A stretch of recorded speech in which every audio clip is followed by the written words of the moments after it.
Welcome. I'm Glenn Anderson with the Olympia Fellowship of Reconciliation. For almost 26 years, this TV series has explored a variety of issues that relate to peace, social justice, and nonviolent social change. The Cold War ended more than 20 years ago, and the Soviet Union no longer exists. But the United States is still fighting this obsolete Cold War with very dangerous and very expensive nuclear weapons. Politicians and mainstream news media occasionally provoke fear about other countries that have or might possibly want nuclear weapons. But that's fear-mongering. There is no thoughtful conversation in Congress or in the mainstream media or among the general public about nuclear weapons. During this hour, we'll try to bring you up to date. We'll especially focus on the Trident nuclear submarine and its nuclear missiles, which are always on hair-trigger alert and poised for a suicidal first strike against Russia or some other target. If used, the Trident submarine could destroy the world. So it's worth spending an hour watching this program. Trident nuclear submarines are based at the Navy base at Bangor in Kitsap County, about 60 miles north of Olympia and about 20 miles west of Seattle. During the Vietnam War, the port at Bangor was used for shipping a large portion of the weapons and ammunition for use there. A small nonviolent group called the People's Blockade protested there, and they blocked the railroad tracks and the ocean-going freighters. I got this poster in 1972, and I was present there for an action that we did nonviolently on Nagasaki Day of '72 to protest the Vietnam War. It was during that event that Jim Douglas, who had been studying nuclear weapons, told us that a new nuclear submarine with nuclear weapons was to be based at the Bangor base starting in a few years. So the Navy port at Bangor actually has a long history of promoting war, and during this hour we'll talk about efforts for peace, especially nonviolent efforts occurring in Kitsap County that have participation from people throughout the whole region and beyond, and people from other countries as well. We have two guests who have been working very hard to abolish nuclear weapons, and especially the Trident system, through the Ground Zero Center for Nonviolent Action, which is located immediately next to the Trident base. I'm happy to welcome Tom Rogers and Leonard Eiger. Tom Rogers served in the Navy for 32 years on submarines. He retired as a captain. He had commanded a nuclear attack submarine during the Cold War. Now he volunteers actively to stop nuclear weapons. Good to have you here, Tom. Thank you. It's good to be here. Leonard Eiger has a professional background in public health. For a number of years, he has worked to abolish nuclear weapons and has publicized the activities of the Ground Zero Center for Nonviolent Action and the activities that people do there. Good to have you here, Leonard. Thanks. Good to be here, too. So the public generally is not very much aware of nuclear weapons. It may be way back in the subconscious or some vague awareness, but people have become so accustomed to it. It's like the frog that you have in water that you slowly turn up the heat until it's too late. And with the case of nuclear weapons, the heat would become very strong, and it could happen suddenly. But our vague awareness of nuclear weapons is so low and slow that people don't realize even the escalations that have been happening. Could either of you summarize something of the imminent and current risk that we have? Either one? Well, looking at it, you make a very good point. It's been off the radar, under the radar, off the radar for so long. For decades during the Cold War, it was the unspeakable thing. It was under wraps. Now, at the end of the Cold War, people are more comfortable with it, but still, as you mentioned earlier, the news media, the government, no one really brings it out into the open. And in reality, yes, during the Cold War, there were 60,000 weapons at the peak. Now we're down to less than 6,000, but they are the most premier weapons that we have. They are the crown jewels, if you will. The weapons on board the nuclear submarines and the Minuteman III intercontinental ballistic missiles. So we still have this nuclear force that is ready to be used. And you mentioned the hair trigger alert. Yeah. They are, for the most part, in the submarines and the land-based missiles on alert status, ready to launch. And go ahead. Yeah. Submarines have been going to sea with ballistic missiles since 1960, 52 years. Yes, the Cold War ended in 1991. The commanding officers of Trident submarines today were not in the Navy at the end of the Cold War. They've never been in that environment, which to me was much different. Because I was a Cold War warrior, so to speak. But as Leonard points out, although the numbers of weapons has decreased substantially in the last 15 years, we've traded quantity for quality.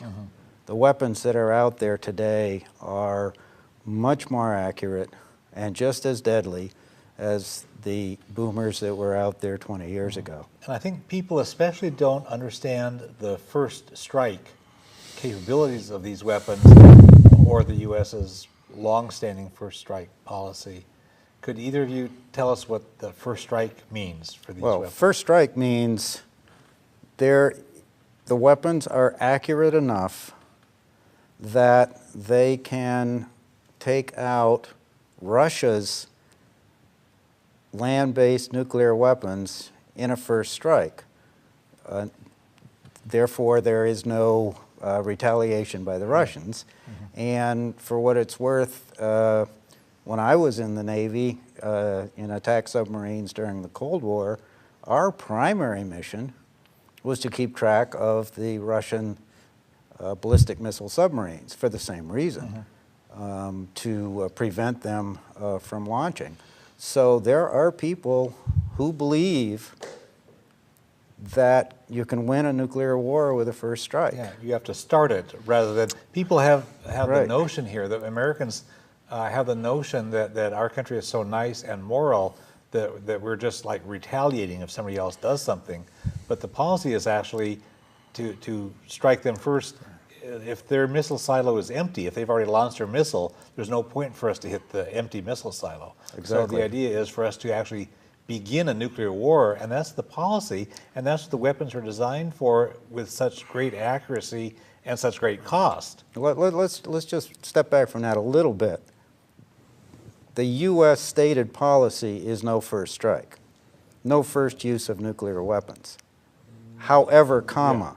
Whatever, yeah. But the capability of the Trident weapon system was built from the ground up as first strike. Right. And Bob Aldrich knew this he was the 30 years ago. Yeah, he was a Polaris Poseidon engineer for Lockheed back decades ago, and I met him in the mid-'70s, and he was blowing the whistle basically on the first strike capability, and he quit his job.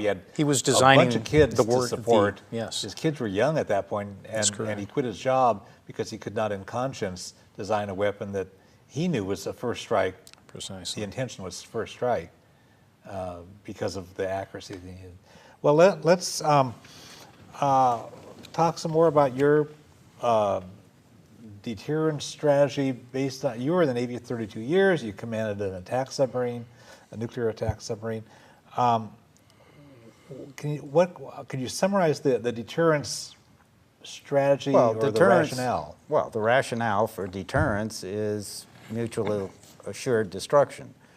If an adversary shoots us, we'll shoot back and destroy him, even though he's going to destroy us, and therefore nobody's going to shoot anybody. Yeah. So it's like nuclear chicken, playing the game of chicken where you're driving nuclear chicken head on. And when I say we, the people in the submarine force in the 70s and 80s pretty much bought into that. I know I did. I was on a ballistic missile submarine in the 70s as a young officer, and we took our mission very, very seriously and believed that we were doing the right thing. And even through the 80s, up to the end of the Cold War, there was a real belief that the Russians were ready to attack us and we were ready to attack them. So that's gone. Yeah. So how did your beliefs change over these years, into the Cold War and after? I was very close to the operational submarine force right at the end of the Cold War. I remember I had an office in a vault way down underneath a building, and in November 1991, when Gorbachev was kidnapped and the coup occurred, and we were seeing all the top secret traffic, it was pretty crazy.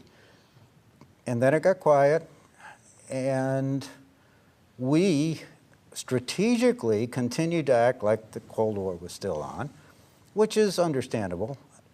But as time passed, and I was still in the Navy, I began to question, why are we still deploying our submarines the way we're doing?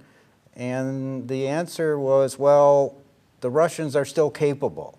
We don't know their intentions, and their intentions can change. But as time passed, it became clear that they were no longer a threat.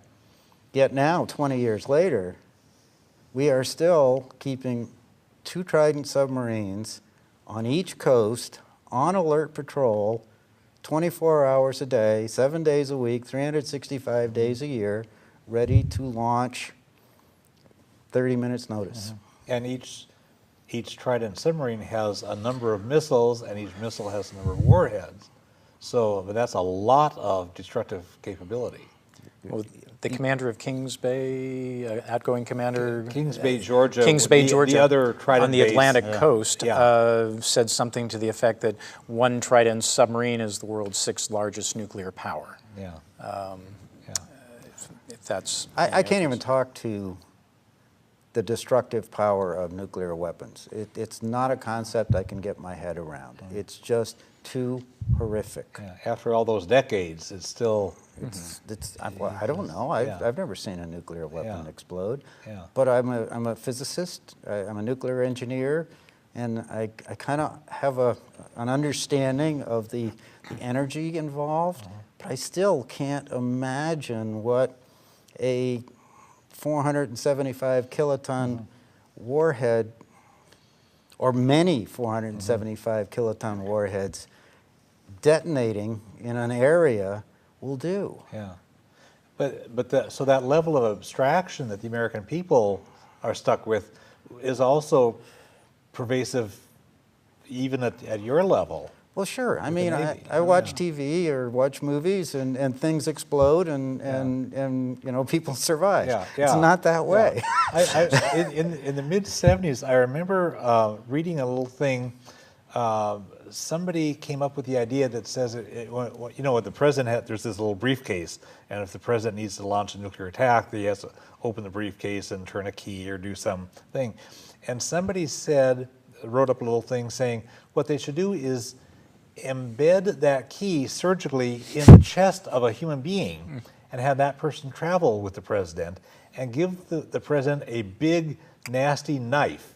And then if the president wants to launch a nuclear weapon, he actually has to stab to death this person, seize the key, and the response from whoever was hearing this, well, that's crazy. If that's horrible. The president would never start nuclear, or if it actually meant killing somebody. And so that's the level of abstraction It that's is. out there. Yeah. And at all levels. And the insanity Yeah, the insanity of it. it, yeah. in reality. What moved your thinking around besides just this growing awareness? Are there other things that were factors in your changing of thinking? Or Maturity.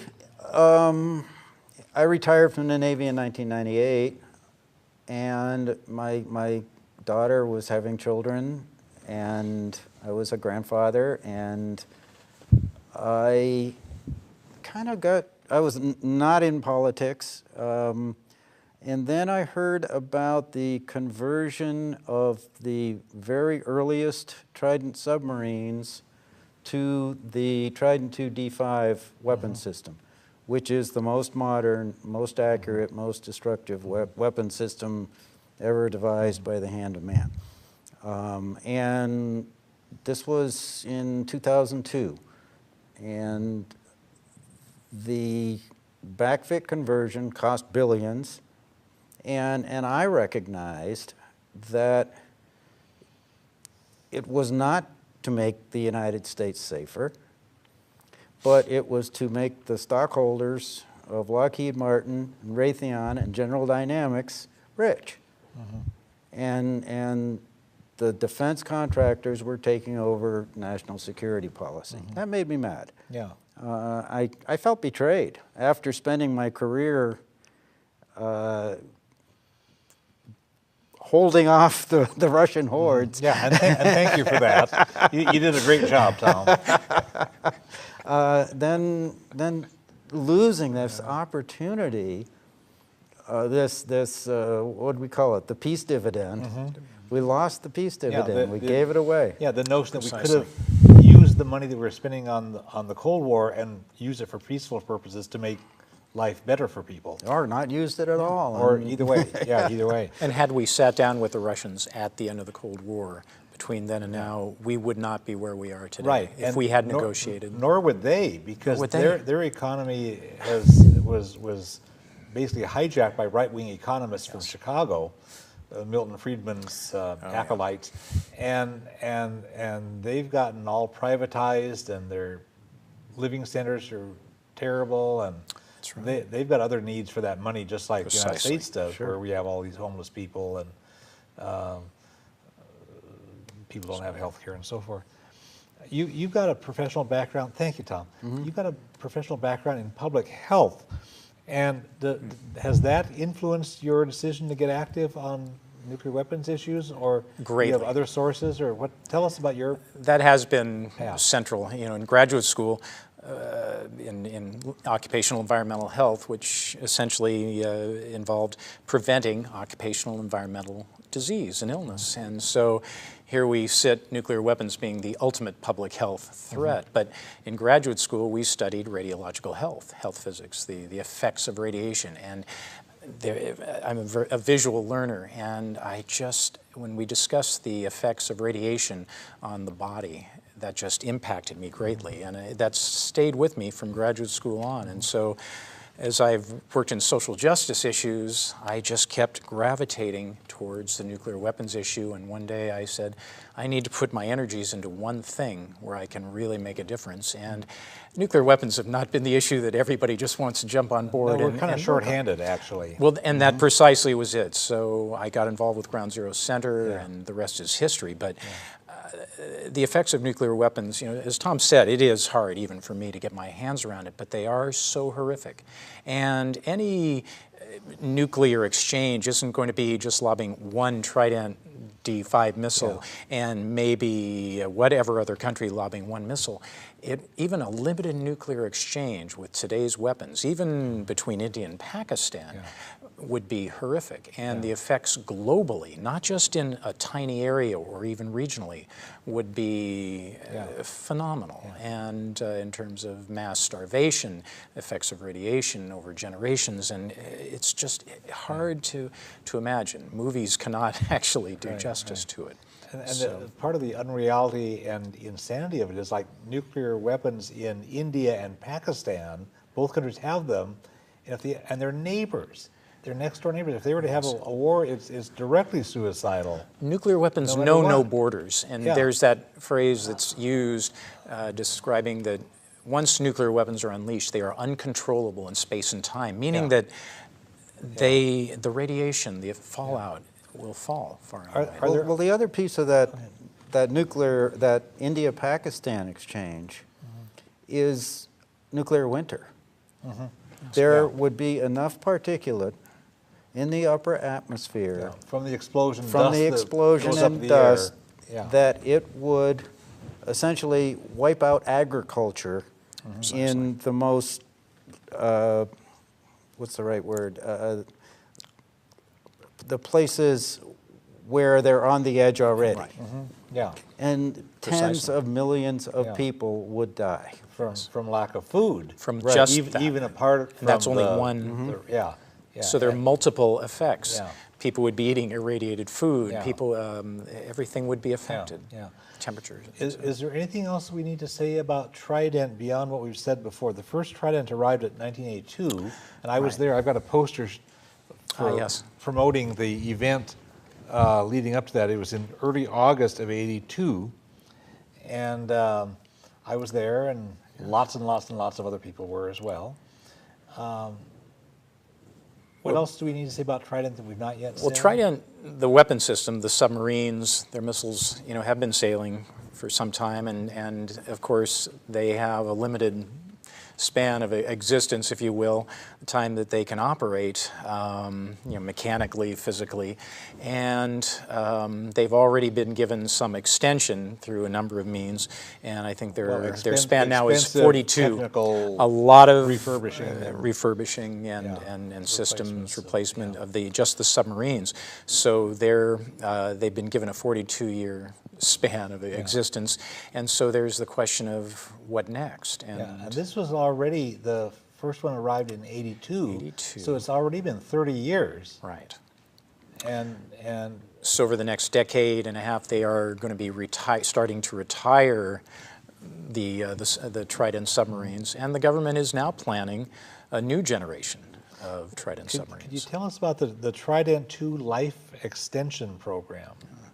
Okay. The Trident II Life Extension Program is about the missile and the warheads. And it is a program, an incredibly expensive program, $40 billion program, that will start in a few years, that will remove every missile and every warhead from every Trident submarine, send them away to various places to be rebuilt and refurbished, and then send them back to Bangor and Kings Bay to be reassembled and put back on the submarines. We're talking about a program of about 240 missiles and about 1,200 warheads that are going to be refurbished. I did the arithmetic.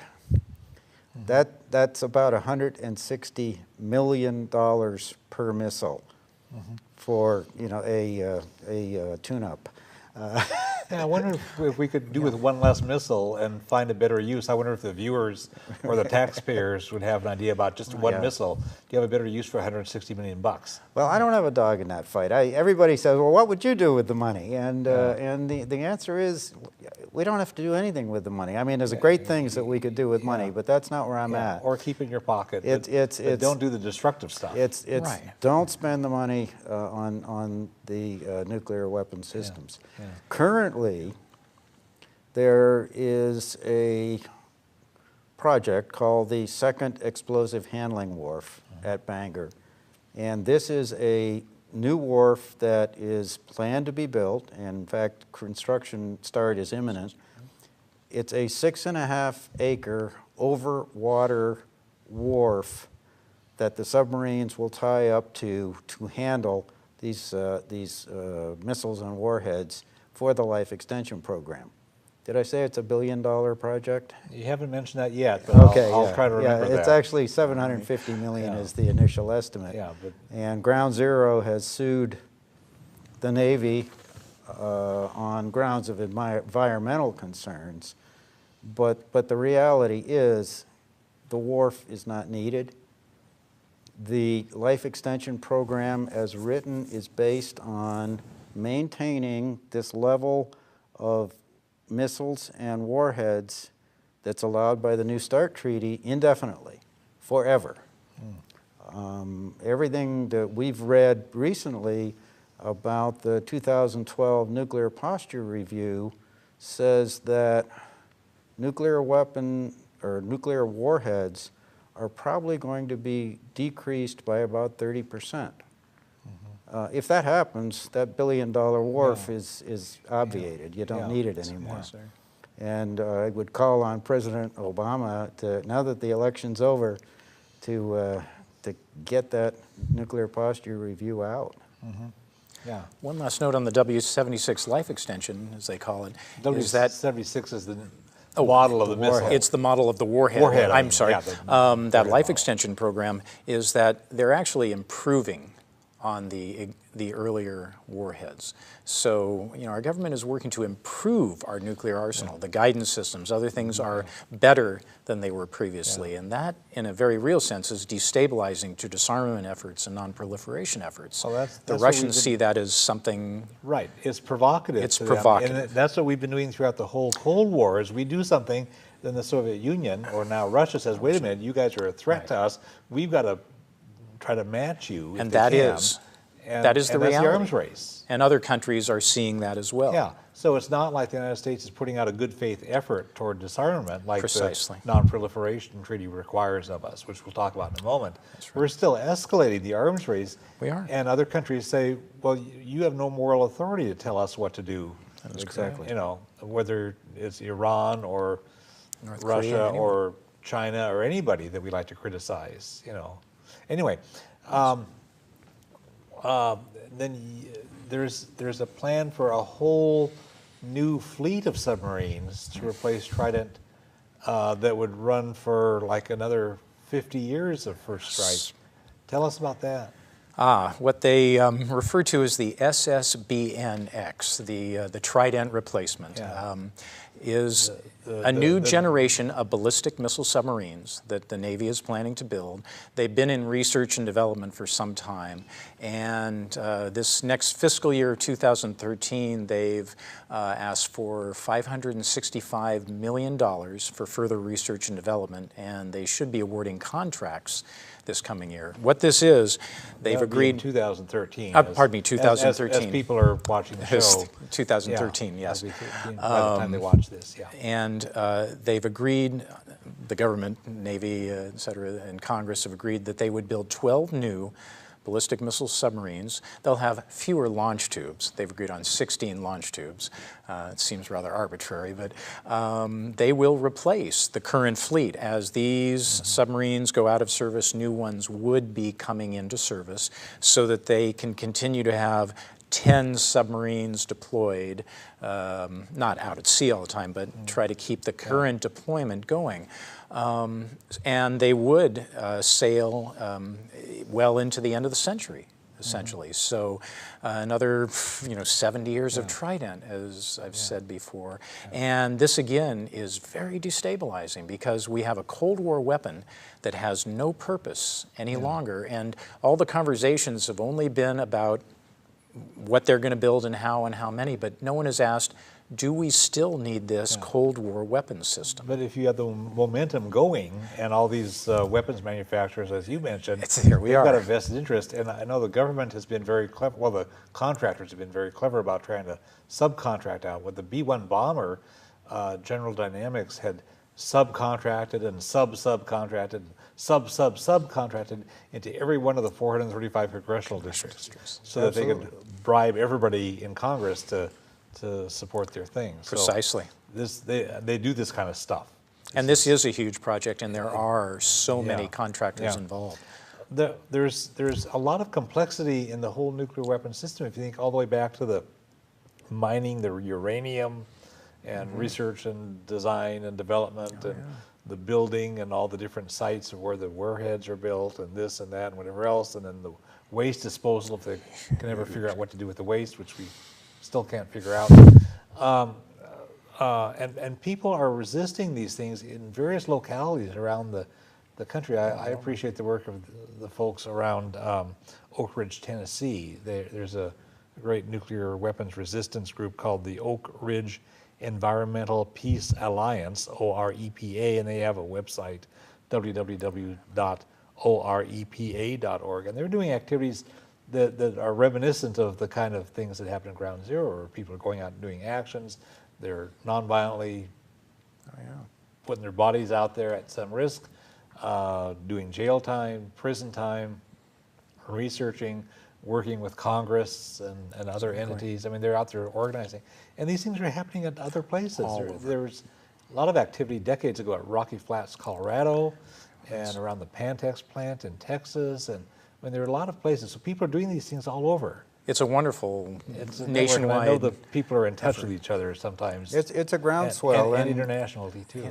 We need to be heard in Washington. Yeah. That's where the decisions are getting made. You've got a button that you shared with us. I know Yes. it's too small for people to read, but tell us what these buttons are. They're very fresh. Well, interestingly enough, as we were speaking of the new Trident submarines, we're preparing to launch a campaign to stop the construction of the new Trident system. I know it's a David and Goliath event here, but we are launching that this March, and we are going to make a concerted effort to defund construction over the coming years of the new Trident subs. That being said, this little red button here says cut Trident, save education, I think in this case, and they have other buttons that say save jobs, save health.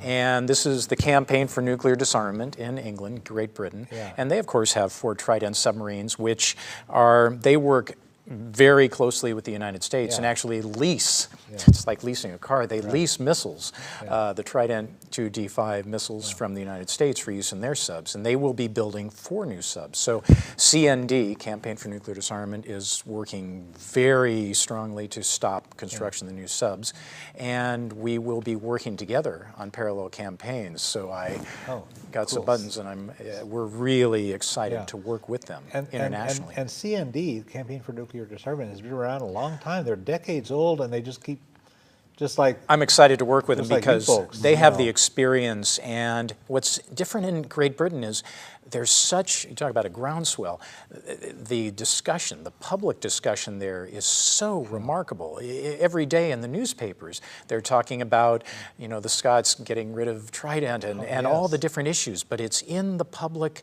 domain. It's in this public conversation, and here in the United States, we don't have that.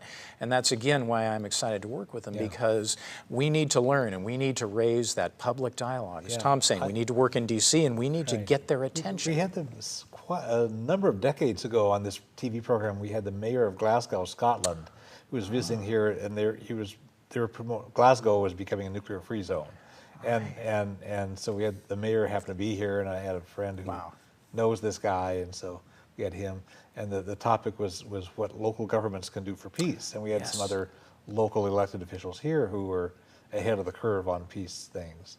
And this was it was when the nuclear free zone movement was really growing in this area. Well, it was before Olympia became. This was decades ago. Then Olympia became a nuclear free zone briefly, and then the city council backed away from it. Anyway, let's talk for a bit about nuclear weapons in relation to international law. I've been producing this program for 26 years, and every few years we do a program about nuclear weapons to bring the viewers up to date. The most recent time that we did it until now was the program we did for April of 2009, and we featured 2 guests, Jackie Hudson, whom we know and love from Ground Zero, and Annabelle Dwyer, and she's a globally recognized expert on international law regarding nuclear weapons. She was a member of the legal team that had persuaded the World Court to declare that the threat of using nuclear weapons was a violation of international law. And you know a lot about international law in this context. Could you help our viewers understand nuclear weapons, and especially the Trident 2 missiles? Well, the first part is to understand what international law really is. I can't go to a bookshelf and pick up 10 volumes of international law. It doesn't work that way. It's just a body of agreements and treaties and accords and conventions that the United States and other nations are party to, and that over time become binding on nations in the way they treat one another. There's no enforcement of international law unless one country violates and another country wants to impose sanctions or go to war over it. But the international law police are not going to come and say, you're doing something wrong. Yeah. If the United States continues to deploy Trident, which I believe is a violation of international humanitarian law because it is, in fact, a threat of use of nuclear weapons, and nobody says anything about it, no other country opposes it, then the law becomes moot. It's academic. Yeah, it'd be the same like if we have a law about how fast you can go on the freeway, and I drive 80 miles all the time, everybody else is driving 80 miles an hour, and the state patrol never stops anybody, then it becomes okay to drive 80 miles an hour if there's no enforcement. Exactly. And so when we talk about international law, we're talking about international humanitarian, the rules and principles of humanitarian law. It's what happens to people who are non-combatants when nuclear weapons are detonated. And these laws were written before there were nuclear weapons. These were the Hague Conventions and things like this. They go way back, yeah. Came out after World War I. And it's about human suffering. And the key is that mere possession of nuclear weapons, it doesn't violate any humanitarian laws. It's threat of use. Having nuclear weapons in silos, I don't interpret that as threat of use because they're not covert and they don't have the deadly accuracy. Actually, they do have accuracy these days. Some do, yeah. Some do, but it's that special quality of the Trident weapon system that is stealthy, no one knows where it is, and the ranges from the submarine to the target are less than an intercontinental ballistic missile. Reaction times are shorter, and it becomes a first strike weapon. And it can be activated anytime, anywhere. Yeah. So it's not just possession. There really is a threat of use that's strongly implied with those. Exactly. There is a requirement, and it's in the open literature, unclassified, that there are 2 submarines on alert patrol in both the Atlantic and Pacific Ocean at all times, 4 submarines total. And I mean, that's like having somebody pointing a gun at your head all the time, except it's a gun that will kill hundreds of millions of people.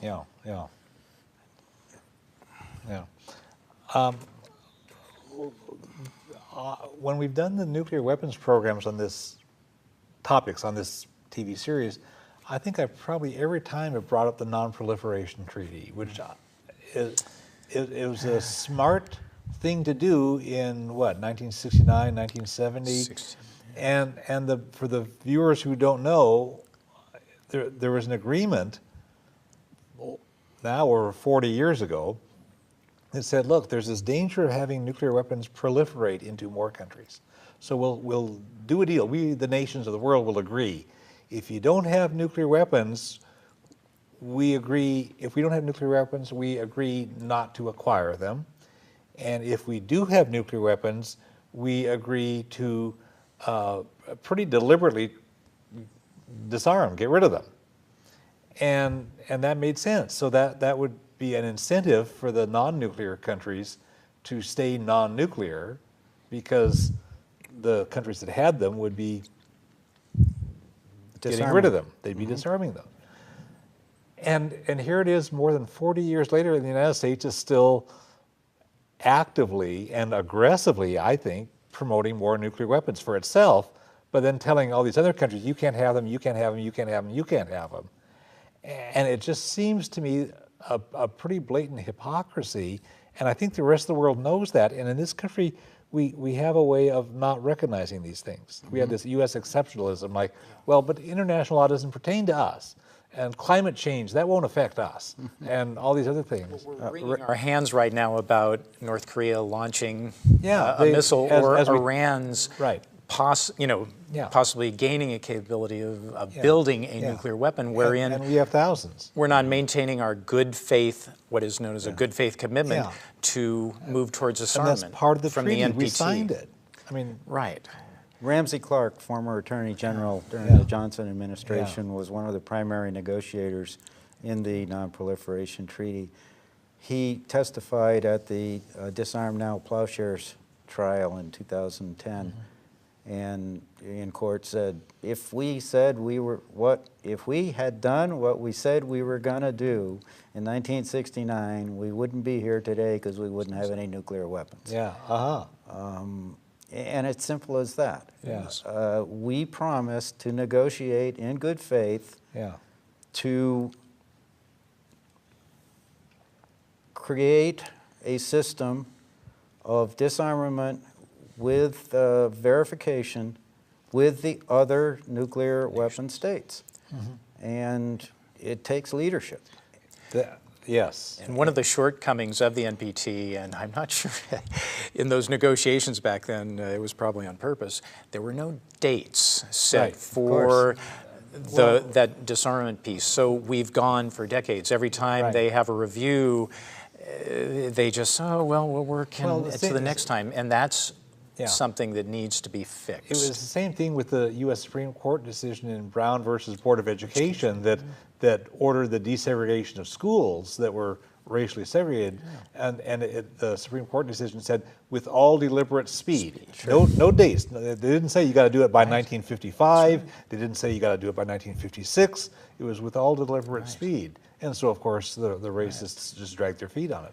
And that's why. But the problem is, if you do put a date on it and you don't make the date, then what? Then what, right? Yeah. But at least have some goal. But at least there's And many people today now are calling for a nuclear weapons convention to supersede the NPT because we keep dragging our heels and we can see the effects. There are some other things that we need to be doing. And on the phone, you talked about the need to de-alert the weapons. So there's another step in the right direction. I think that the violation of international law is the alert deployment of Trident. If you can de-alert Trident, if you can de-alert the other weapons systems, step back from the cliff, step back from the brink, restabilize the whole deal, then there is a basis for negotiation. There's leadership. It shows good faith. Exactly. And I'm not suggesting unilateral disarmament because the country wouldn't stand for that. I am suggesting that the United States and Russia, along with the other nuclear weapon states, UK, France, China, and then the minor ones after that, must lead the world to disarm. But it's up to the United States and Russia as the predominant nuclear weapon states to move it along. Yeah. Absolutely. I remember in the 80s when there's all this stuff with the cruise missiles and in Europe and so forth, and really hot tensions between the U.S. and the Soviet Union, and people were talking about small steps that either of the superpowers could do that would be confidence-building measures. And that was the term they used, confidence-building measures. So we do some small step to step away from the brink, as you say, and then the Soviet Union then would say, okay, you guys are starting to act in good faith, we'll do this small thing, and then we can say, okay, we'll do this other small thing, and so forth. And you build a working relationship of being able to trust each other bit by bit on small things until we have enough self-confidence and mutual confidence to negotiate some bigger things. And these confidence-building measures seem like a good way to go. And the de-alerting is something. People have also talked about take the warhead off the missile missiles. and store it over here. And you could, I mean, there's some incremental things you could do that would be confidence building measures. And any of those things that we do to de-alert or to step back from the brink are critical from a risk standpoint. Yes. You know, historically there have been a number, not just in the Cuban Missile Crisis, but since then, a number of situations that could have led to World War III. Yeah. And they've been well documented, and Yeah. anything, especially de-alerting, would reduce the risk astronomically Yeah. of accidental nuclear that's war. something that and that's so important. Yeah, the public doesn't realize how many times there's been something where a computer glitch or a training tape Yes. was in a computer simulating an attack, and people are almost ready to launch, or the flock of geese coming out Phantom of the radar. north that looked like a bunch of incoming missiles, or the Norwegian weather balloon that frightened the Soviet Union. I mean, there's the nuclear weapon that dropped out of an airplane, or an airplane crashed in North Carolina back in, 1947 or something. I mean, there's a bunch of these things, and they're over and over and over again. But the Trident base, somebody dropped a ladder and punctured a missile nose cone. That was just right up here. 2004 or 3. Oh, pardon me. It was 2010. Was it? But I remember when it happened. no. And, I mean, but there's a bunch of these, and the public doesn't know about this. If they knew, they'd be scared, Right. as we should be. Yeah. They should be. So there's some other things. When we were preparing for the program, Leonard, you mentioned the nuclear power disaster, the catastrophe at Fukushima, which it's not nuclear power, not nuclear weapons, but still, give us something. Well, it's interesting because we look at something like that, and again, that's already off most people's radar here, unless they it's not in the think, oh, press. maybe I won't eat some tuna that I understand has some cesium in it. We're hearing, the recurring stories, but over in the area surrounding Fukushima, they've been scraping soil, and I don't know how they're transporting it, but they're going to bury that soil somewhere in some forest. Well, that's just one nuclear reactor, one meltdown, and the atmospheric effects of that. And my point about that was that is very serious. But if we look at even limited nuclear war, that is absolutely nothing. That's child's play. Well, as tragic and yeah. as horrific as that is, affecting people's lives, this again, as Tom said, billions of people will be affected, and land becomes uninhabitable by virtue of that radiation, some of which is so long-lived, and you can't eat the food. We could go on forever about the mutagenic effects and carcinogenic effects of radiation. And do you have something to add to that, or I want to add another risk factor that we haven't talked about exactly. The Catholic priest Richard McSorley just died in October of 2012. And long ago, he said very flatly, it's a sin to build nuclear weapons. And he had a more famous quotation. He wrote, "The taproot of violence in our society today is our intent to use nuclear weapons. Once we've agreed to that, all other evil is minor in comparison. Until we squarely face the questions of our consent to use nuclear weapons, any hope of large-scale improvement of public morality is doomed to failure. Even the possession of nuclear weapons, even the possession of weapons which cannot be morally used is wrong. They are a threat to peace and might even be the cause of nuclear war. The nuclear weapons of communists may destroy our bodies, but the intent to use nuclear weapons destroys our souls." I mean, this is good stuff, and I think he's right. I think the American people are so concerned about a number of moral issues. They're concerned about crime and violence, and I think there's something to what McSorley says. I think the government is setting a bad example. If the government is willing to blow up the world, then it becomes small potatoes if I'm willing to shoot my neighbor because he plays his music too loud or something, or road rage or any of these other minor kinds of violence. The government has set a really bad example, just like our failure to abide by the Nuclear Non-Proliferation Treaty. That taproot. Is a taproot of violence. That phrase that it is the taproot of violence. It is. There's I nothing as violent or horrific, or as you said, nuclear weapons would be omnicidal.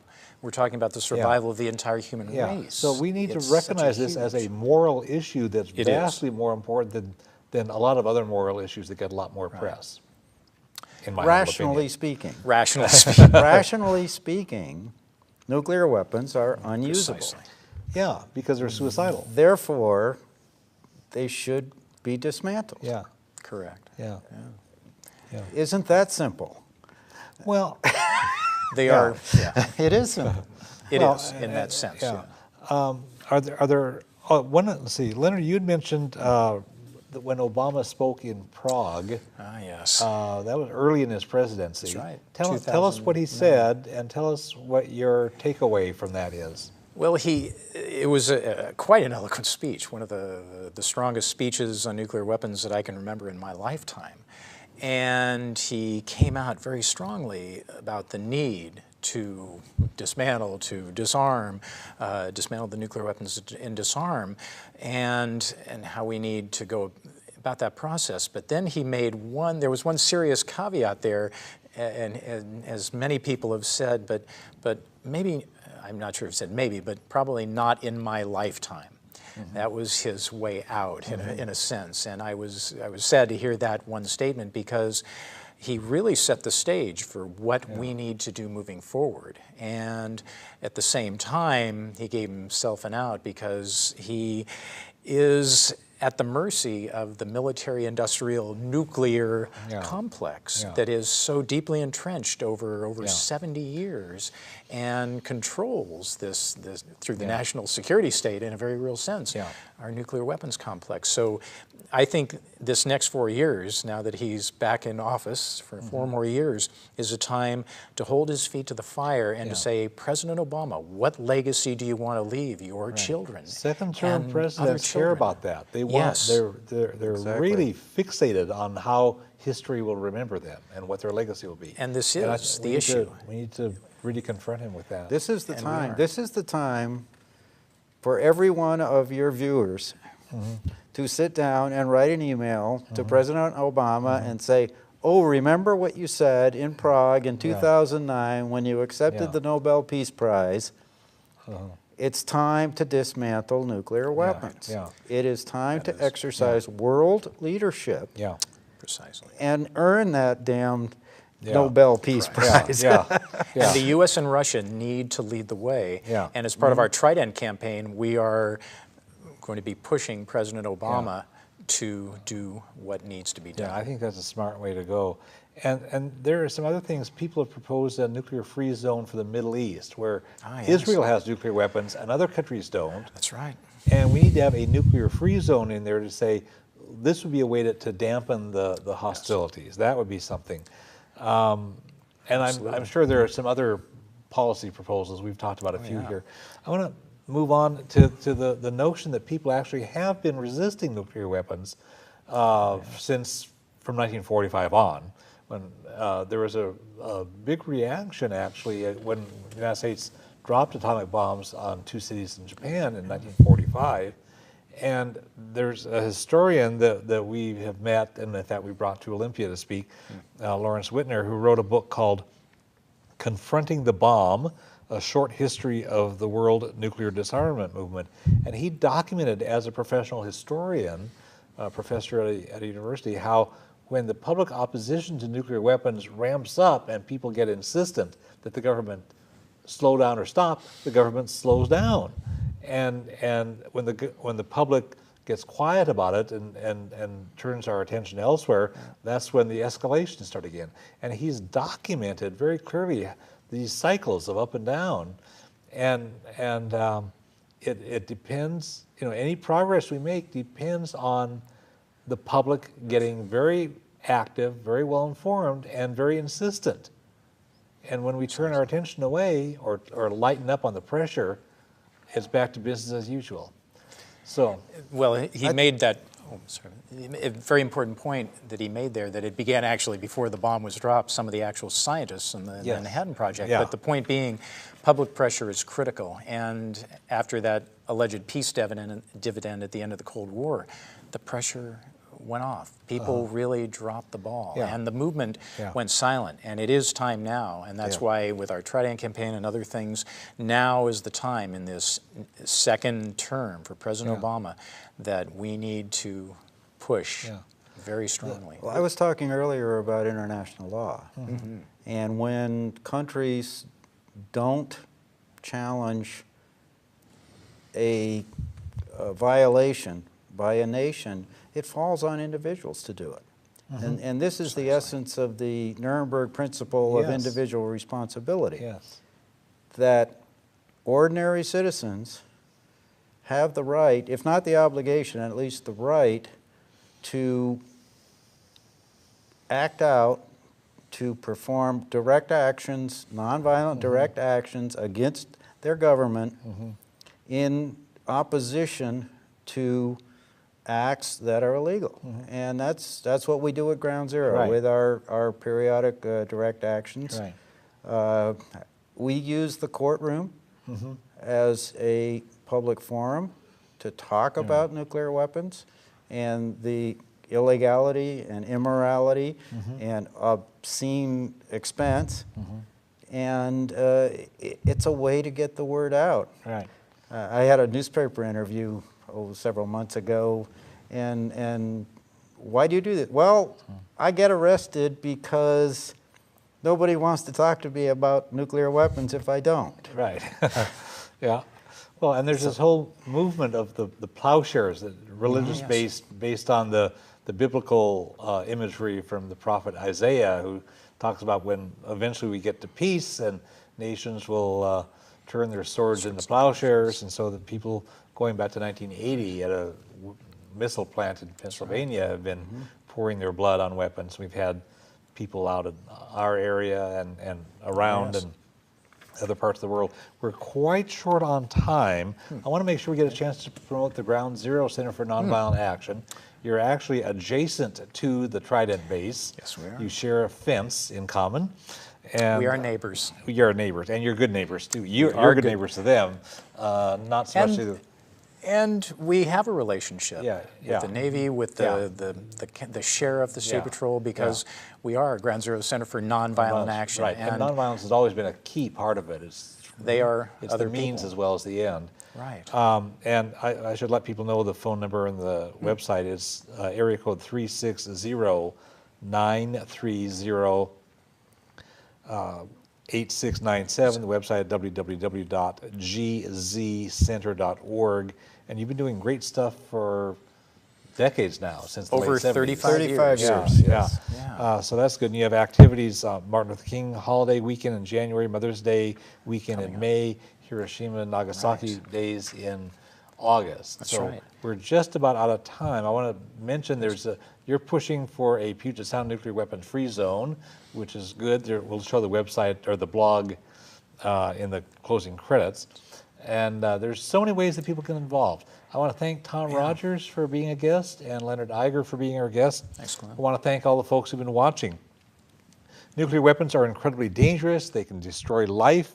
It makes no sense to waste billions of dollars on these when they're too dangerous to be used.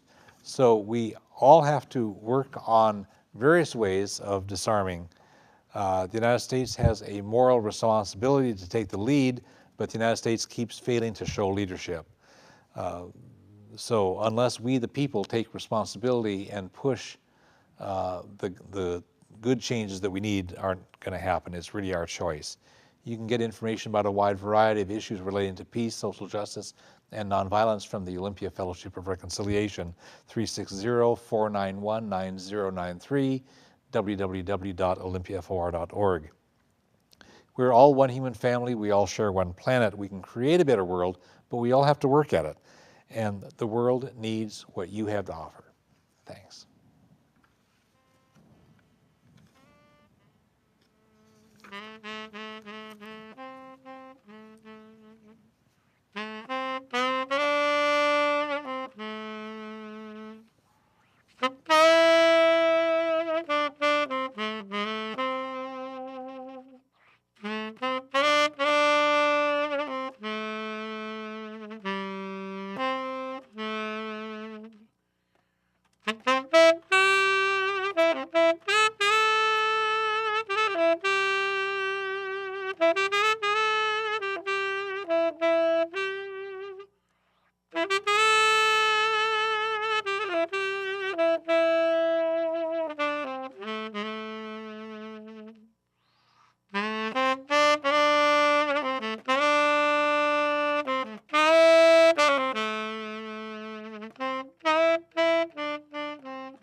through the Ground Zero Center for Nonviolent Action, which is located immediately next to the Trident base.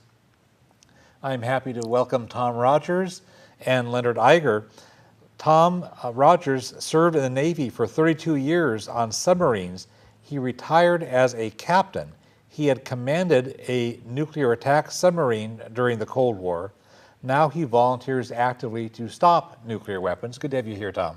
Thank you. It's good to be here. Leonard Eiger has a professional background in public health. For a number of years, he has worked to abolish nuclear weapons and has publicized the activities of the Ground Zero Center for Nonviolent Action and the activities that people do there. Good to have you here, Leonard. Thanks. Good to be here, too. So the public generally is not very much aware of nuclear weapons. It may be way back in the subconscious or some vague awareness, but people have become so accustomed to it. It's like the frog that you have in water that you slowly turn up the heat until it's too late.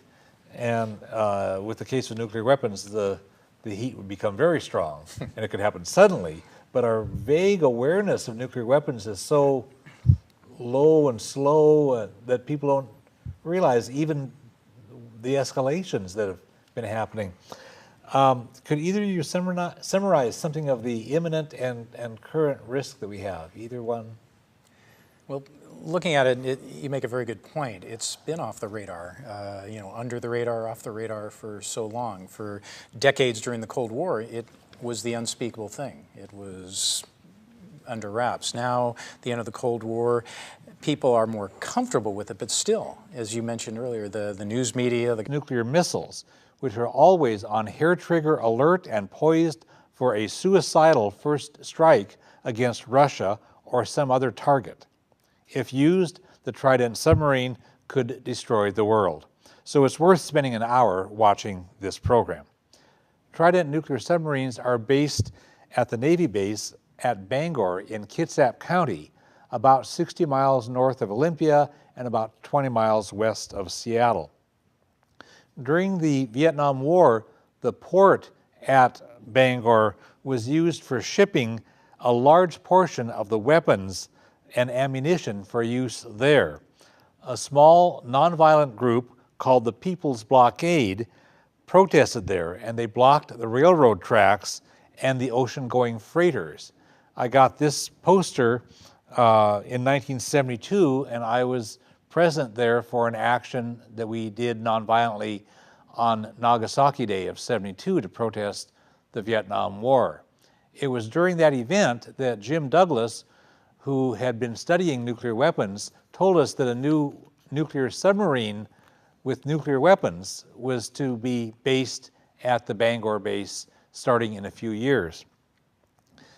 So the Navy port at Bangor actually has a long history of promoting war, and during this hour we'll talk about efforts for peace, especially nonviolent efforts occurring in Kitsap County that have participation from people throughout the whole region and beyond, and people from other countries as well. We have two guests who have been working very hard to abolish nuclear weapons, and especially the Trident system. Government, no one really brings it out into the open. And in reality, yes, during the Cold War, there were 60,000 weapons at the peak. Now we're down to less than 6,000, but they are the most premier weapons that we have. They are the crown jewels, if you will. The weapons on board the nuclear submarines and the Minuteman III intercontinental ballistic missiles. So we still have this nuclear force that is ready to be used. And you mentioned the hair trigger alert. Yeah. They are, for the most part, in the submarines and the land-based missiles, on alert status, ready to launch. And go ahead. Yeah.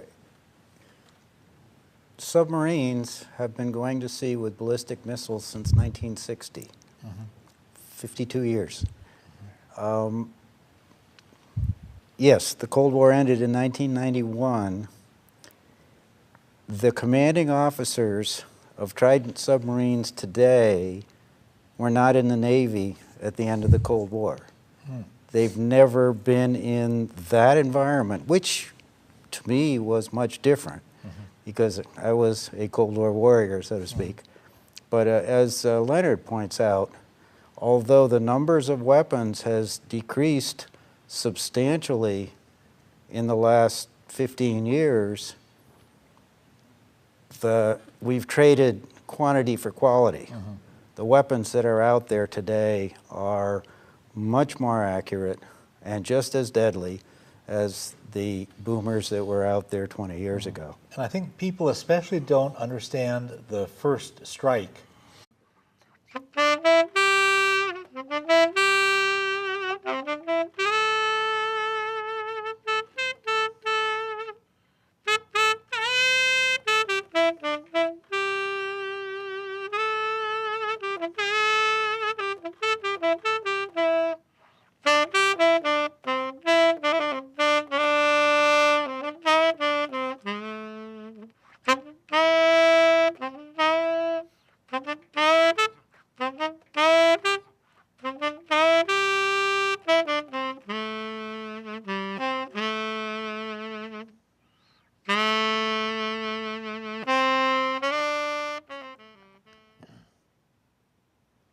Welcome. I'm Glenn Anderson with the Olympia Fellowship of Reconciliation. For almost 26 years, this TV series has explored a variety of issues that relate to peace, social justice, and nonviolent social change. The Cold War ended more than 20 years ago, and the Soviet Union no longer exists. But the United States is still fighting this obsolete Cold War with very dangerous and very expensive nuclear weapons.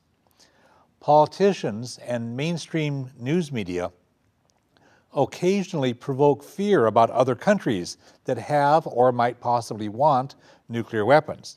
But that's fear-mongering. There is no thoughtful conversation in Congress or in the mainstream media or among the general public about nuclear weapons. During this hour, we'll try to bring you up to date. We'll especially focus on the Trident nuclear submarine and its capabilities of these weapons, or the U.S.'s long-standing first strike policy. Could either of you tell us what the first strike means for these weapons? First strike means the weapons are accurate enough that they can take out Russia's land-based nuclear weapons in a first strike. Therefore, there is no retaliation by the Russians. And for what it's worth, when I was in the Navy in attack submarines during the Cold War, our primary mission was to keep track of the Russian ballistic missile submarines for the same reason, to prevent them from launching. So there are people who believe that you can win a nuclear war with a first strike. Yeah, you have to start it rather than, people have Right. the notion here that Americans have the notion that our country is so nice and moral that we're just like retaliating if somebody else does something. But the policy is actually to strike them first. If their missile silo is empty, if they've already launched their missile, there's no point for us to hit the empty missile silo. Exactly. So the idea is for us to actually begin a nuclear war, and that's the policy, and that's what the weapons are designed for with such great accuracy and such great cost. Let's just step back from that a little bit. The U.S. stated policy is no first strike, no first use of nuclear weapons. However, comma, Whatever, yeah. But the capability yeah. of